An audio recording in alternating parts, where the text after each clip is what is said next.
What's going on, guys? It's Cimoooooooo. So today I'm bringing to you my top 5 competitive budget decks for the March 2021 format. So typically I bring you this video at the beginning of the month, but I knew we were getting a ban list, so it didn't really make much sense to make the same video twice, because the first one would then be irrelevant already, so that didn't really make any sense whatsoever. But a few things before we get into the top 5. First of all, budget is a purely subjective term. My definition of budget is a deck that's between $100 to $150 for both the main and extra. That's a decent amount of money. I mean, some top tier decks can cost you 5, maybe 6 times that amount at times, so you're getting a big bang for your buck at that price point. But if that's still too expensive, guess what? We're playing online Yu-Gi-Oh! There's no actual tournaments right now unless you're playing in like a remote duel locals or maybe one of the bigger events such as the LCS. But other than that, it's perfectly fine just to play on many of the free online simulators, and that's what you should do if you don't want to buy any cardboard. But if you are thinking of buying any cardboard, be sure to use my TCG Player affiliate link or my Tier 0 affiliate links down in the description. Some of them give you 5% off, and it all helps support the channel. So without further ado, let's go ahead and get right into it. So kicking things off with number 5, I'm going with Prank Kid. Now I'm going to show you a deck that managed to get top 8 at this past weekend's LCS that was Prank Kid, but do bear in mind this is not the deck that you're going to be building, because obviously you see there's cards such as Triple Tactics Talent that are going to run you the entire price point of your budget just in and of itself. However, Prank Kid individually, if you remove some of these specific power cards,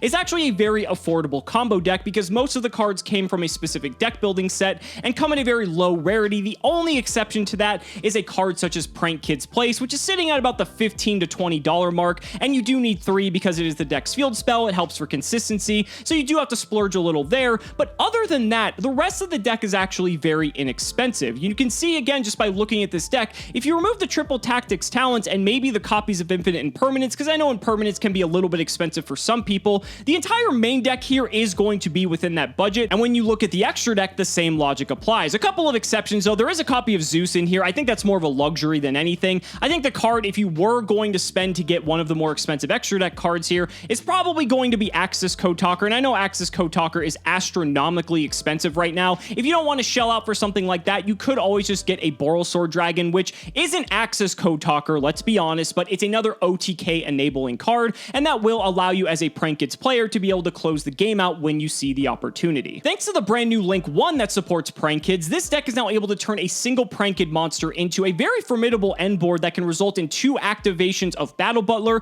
which just Raigekis your opponent's board twice. Now obviously, depending on the type of deck you're playing against, that may or may not be a good thing, but sometimes some decks just really can't deal with that, and Prank Kids is just able to keep the gas going by putting on more pressure with all of these Prank Kids. Now obviously the deck isn't perfect. It does have several weaknesses, Nibiru being one of them. The deck can sort of play around Nibiru if you play properly, but a lot of the times being a combo deck, that is one of your weaknesses. And there are some choke points because if you stop the first Prank Kid from hitting the field, that could ultimately just end the deck's turn. There are some Achilles heels here, but for the price point and the fact that the deck has been able to perform at a reasonably competitive level for the past several formats, it's not like this was just a one-time. Prank Kids has kind of just been hovering around that decent semi-competitive area. I think for the money, Prank Kids is not the worst. But coming in at number 4, we have a deck that a lot of you may not expect to see in the budget list of all things, because it's actually one of the former best decks of the format, but that deck is Virtual World. Now, some of you might be thinking, how is this deck on here because of how good this deck used to be prior to the banning of True King of All Calamities? Well, Virtual World is actually very affordable since most of the cards in the deck actually came in a single set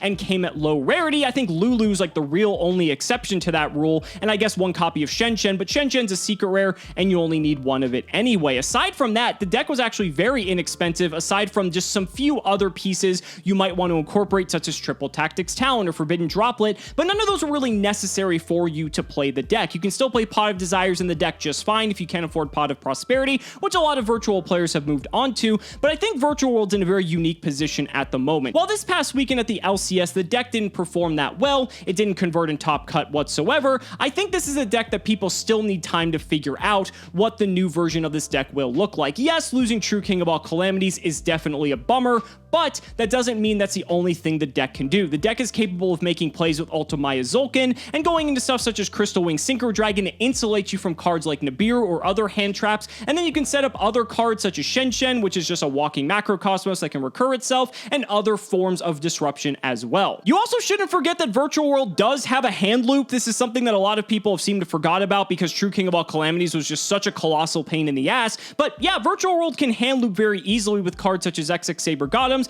as well as Phantom Fortress Enter Blathnir, and leave your opponent on almost 0 cards before their first turn even starts. So if there isn't any hand traps in your opponent's hand, they're just going to basically lose the game immediately. And while it may not be as good or as easy to go into as True King of All Calamities, because it is a little bit more high investment, that's still a pretty devastating deck for being able to play on a budget. And that's the big thing we need to remember here. When we're playing as budget players, we need to find as many unfair ways to play the game as possible, because we're going to be going up against top tier contenders that are already doing the most unfair things imaginable. So we need to figure out where our competitive edge lies. So if playing Virtual World with a hand loop is the way to go, then maybe that's how it is. But there's still plenty of opportunities for the deck to evolve, and the deck is incredibly cheap. I mean, it is so cheap for the power level that this deck has. I still can't believe this was the best deck of the past several months, and anyone could easily pick this deck up for under 100 to 150 bucks. It was that affordable, and so for those reasons, and I feel like there's a lot of optimism here, that's why I'm putting Virtual World at number 4. Now, coming in at number 3, we're going to discuss a deck that's been a relatively permanent fixture of the competitive budget decks for quite some time now, but it's going to be a different take from what you might expect, and that deck is Shaddoll. Now, if you've been paying attention to the last weekend's results at the LCS, you'll know that Shaddoll Invoke Dogmatica had actually the most representation in the top cut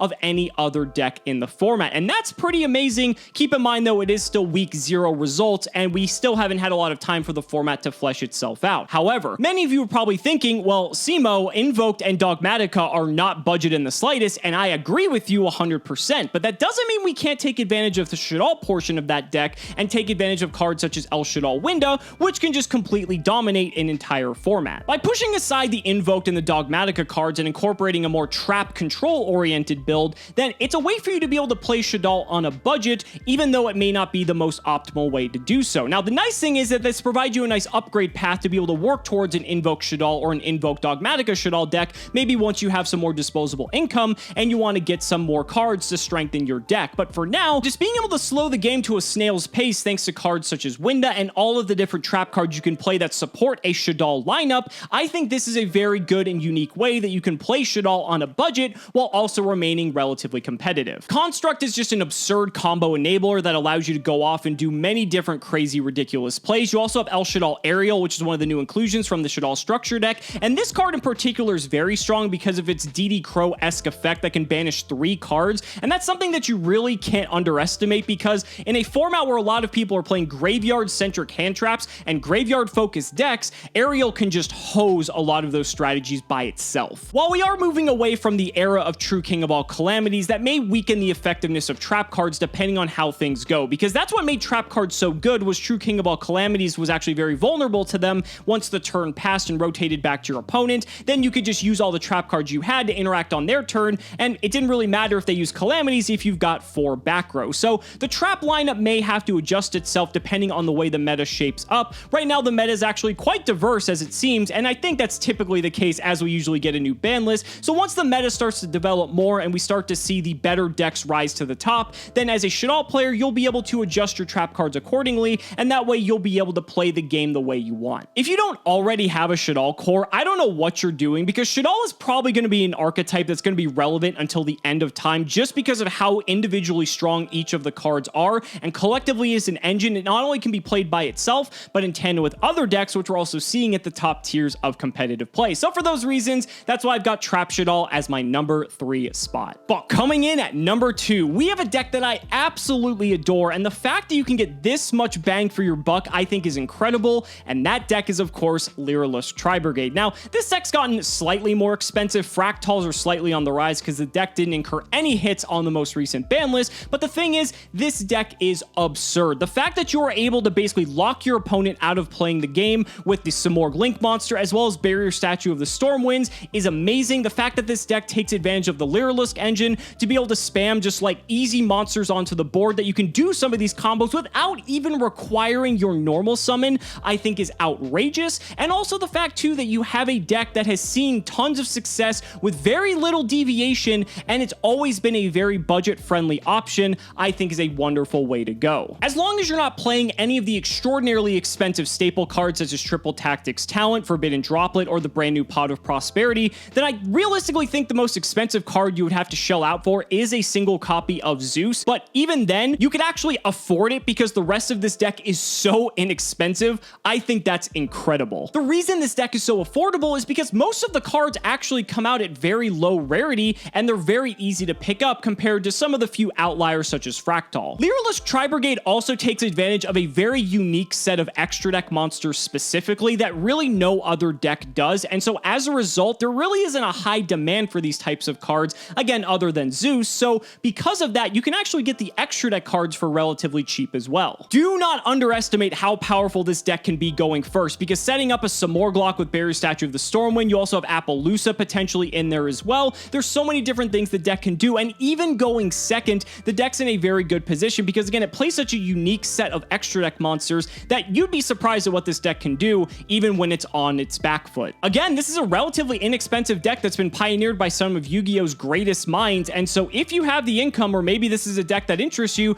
you definitely should pick it up, especially while it's cheap, because who knows, maybe some new innovations will make it a solid tier 1 contender. So for that reason, that's why I've got Lyralist TriBrigade at number 2. There is nothing easier than stealing games than by locking them out from playing entirely. And so that's going to bring us to my number 1 competitive budget deck of the March 2021 format. And if you haven't already figured it out, I'm going with Dragon Link. Now, you all might be thinking, Cimo, hold on, Dragon Link budget? There is no way. Now, you might be thinking of the Dragon Maid version, in particular with the Chamber Dragon Maid, and the fact that this card hasn't really had a reprint yet besides from its original printing, as well as the prismatic version, which is 9 times as expensive. Now, yes, we can't play the Chamber Dragon Maid version, but that doesn't mean we still can't play Dragon Maid. If you take a look at this list that managed to actually make top 16 at the most recent LCS 11, this deck is not playing the Chamber Dragon Maids whatsoever, and is just opting for a more streamlined version of the deck. And taking a look at the main deck here, there are some cards that are a little bit more expensive than you might expect. I think Chaos Spaces are in like the $5 range. World Legacy Guard Dragons are about $10 each. So when you look at this deck compared to some other main decks, some of the core engine pieces are a little bit more expensive than like the 50 cents to $1 you might be paying otherwise. And